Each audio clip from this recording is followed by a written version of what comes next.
అందరికీ నమస్కారం అండి. వైఫ్ ఆఫ్ సూర్య కథకు స్వాగతం. ఈ కథను ఇంత బాగా ఆదరించి సబ్స్క్రైబ్ చేసుకుని ఎంకరేజ్ చేస్తున్న ప్రతి ఒక్కరికి కూడా చాలా థ్యాంక్స్ అండి. మీ ఎంకరేజ్మెంట్ ఎప్పుడు ఇలానే ఉండాలని మనస్ఫూర్తిగా కోరుకుంటున్నాను. ఈ కథను మొదటిసారి వినేవారు అయినట్లయితే ఈ కథకు సంబంధించిన మిగిలిన పార్ట్స్ అన్నీ కూడా మన ఛానల్లో ప్లేలిస్ట్లో సేవ్ చేయబడి ఉన్నాయండి. ఒకవేళ మీకు ఇంట్రెస్ట్ అయితే కనుక వెళ్ళి చెక్ చేయొచ్చు. మరిక కథలోకి వెళ్దాం. సూర్య తన రూమ్మేట్స్ ఎవరు అయ్యి ఉంటారా అనుకుంటూ తన రూమ్కి బయలుదేరుతాడు. తను వెళ్ళేసరికి రూమ్లో ఎవరూ ఉండరు. ఇదేంటి 6 అవుతుంది, ఇంకా ఎవరూ రాలేదు అనుకుంటూ ఉండగా క్లాస్ పూర్తయిన తర్వాత తమకు కావలసిన సోప్స్, సర్ఫ్ ఇలా కొన్ని నీడ్స్ తీసుకోవటానికి కాలేజ్ క్యాంపస్లో ఉన్న చిన్న షాప్కి వెళ్తారు నవీన్ మరియు కృష్ణ.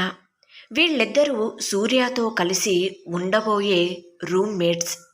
వారికి కావలసిన వస్తువులను తీసుకుని హాస్టల్ రూమ్కి వెళ్ళేసరికి రూమ్లో సూర్య ఉంటాడు. హలో, మై నేమ్ ఇస్ సూర్య అని తనని తాను పరిచయం చేసుకుంటాడు సూర్య. హో, నా పేరు నవీన్, నా పేరు కృష్ణ అని పరిచయం చేసుకుంటారు ఇద్దరు. సరే, ఇదేంటి ఇంత టైం వరకు రూమ్కి రాలేదు మీరు అని ప్రశ్నిస్తాడు సూర్య. ఏం లేదు సార్ అంటూ మొదలు పెడతాడు నవీన్ సూర్య యొక్క హుందాతనాన్ని చూసి. హే, ఏంటి సార్, అలా వద్దు, మనమందరం ఫ్రెండ్స్, లెట్స్ కాల్ మీ సూర్య అంటూ నవీన్ భుజాన్ని తడతాడు. అదేం లేదు సూర్య, మాకు కావలసిన కొన్ని నీడ్స్ కోసం షాప్కి వెళ్ళాం అంటాడు కృష్ణ. హో, అవునా, ఇక మీదట మీకు అవసరం అయితే కొననవసరం లేదు. అదిగో ఆ స్మాల్ బ్యాగ్లో సోప్స్, షాంపూస్ చాలా ఉంటాయి, మీకు కావలసినవి తీసుకుని యూజ్ చేసుకోండి అంటూ చెబుతాడు సూర్య. ముగ్గురు ఏ ఊరు నుండి వచ్చారో అనేది చెప్పుకుంటారు. మరి డిగ్రీ చేసి ఏం సాధించాలి అని వచ్చారు అంటాడు సూర్య.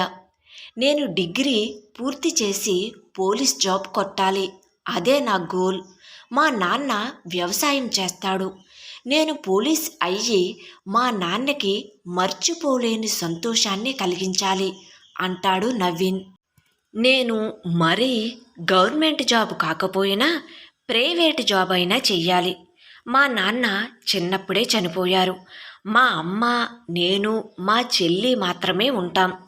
మా అమ్మ ఎంతో కష్టపడి నన్ను, మా చెల్లిని చదివిస్తుంది అని చెబుతాడు కృష్ణ. సరే, మరి నీ సంగతి ఏంటి అంటాడు నవీన్. తాను తీసుకువచ్చిన వస్తువులను ఒక్కొక్కటి కవర్ నుండి తీస్తూ.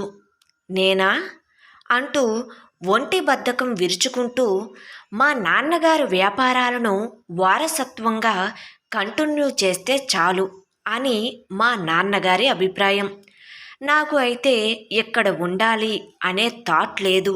నేను వెళ్ళి అక్కడ సెటిల్ అవ్వాలి అని ఉంది అంటాడు సూర్య.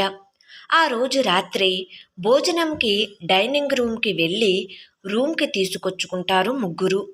నవీన్, కృష్ణలు ఆ భోజనమును అలవాటు ప్రకారం తింటారు. కానీ సూర్య నోటికి ముద్ద వెళ్ళక ఒక్కొక్క మెతుకు లెక్క పెడుతూ ఉంటాడు.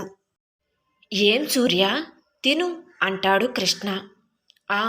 తింటున్నా అంటూ అటు ఇటు అన్నమును కలిపి 2 ముద్దలు తినేసి హ్యాండ్స్ వాష్ చేసుకుంటాడు సూర్య.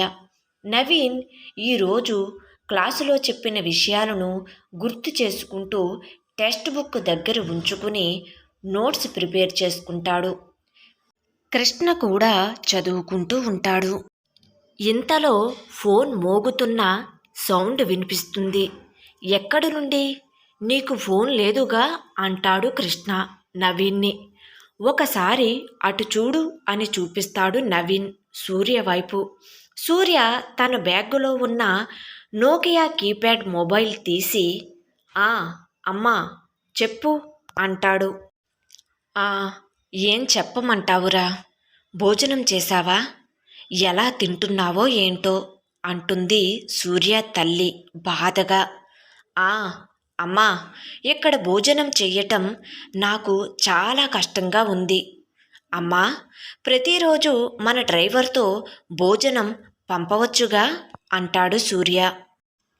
ఆ అలాగే నాన్న, మీ నాన్నగారికి చెప్పి ప్రిన్సిపాల్ దగ్గర పర్మిషన్ తీసుకోమంటాను అంటుంది ఆమె.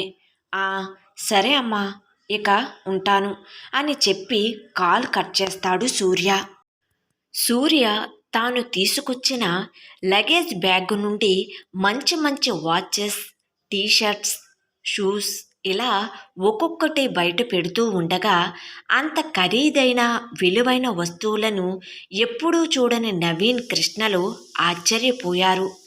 భర్త రాక కోసం ఎదురు చూస్తూ ఉంటుంది రాజారావు భార్య సోఫాలో కూర్చుని. ఇంతలో కారు వచ్చిన అలికిడి వినిపిస్తుంది. ఆయన వచ్చేసినట్టున్నారు అనుకుంటూ ఎదురుగా వెళ్ళి రాజారావు చేతిలో బ్రీఫ్ కేసును తీసుకుంటుంది. ఏంటి, భోజనం చేశావా అంటాడు రాజారావు. లేదు అండి, మీరు వచ్చాక కలిసి చేద్దామని అని చెప్పేసి అంటుంది ఆమె. నాతో ఏదో పని ఉండి ఉంటుంది అని అనుకుంటూ వాష్రూమ్కి వెళ్ళి ఫ్రెష్ అయ్యి డైనింగ్ టేబుల్ దగ్గరకు వస్తాడు రాజారావు. భర్తకు వడ్డిస్తూ, ఈరోజు మీకు ఇష్టమని గోంగూర పచ్చిరొయ్యలు, మన ఫారం నుండి తీసుకువచ్చిన కోడితో చికెన్ కర్రీ చేశానండి అంటూ భోజనం వడ్డిస్తుంది. నువ్వు కూడా కూర్చో అని అంటాడు రాజారావు భార్యని. ఆమె కూడా కూర్చుని భోజనం చేస్తూ, ఏమండి, మన సూర్య ఆ హాస్టల్ భోజనం చేయలేడు. వాడు హాస్టల్లో ఉన్నా భోజనం మనం ఇంటి నుండి పంపిద్దామండి అంటుంది. దానికి నేను అస్సలు ఒప్పుకోను. వాడికి కష్టం అనేది ఇప్పటి వరకు తెలియదు. ఇకనైనా తెలియచేయాలి అనే ఉద్దేశంతోనే నేను వాడిని దూరంగా హాస్టల్లో జాయిన్ చేశాను. నేను ఇన్ని కోట్లకు అధిపతిని ఏ కష్టం చూడకుండానే అయ్యాను అనుకుంటున్నావా? జీవితం అంటే వాడు వడ్డించిన విస్తరి అనుకుంటున్నాడు. ఇలాంటి చిన్నవాటినైనా అనుభవించని అని చెప్పి భోజనం కానిస్తాడు రాజారావు.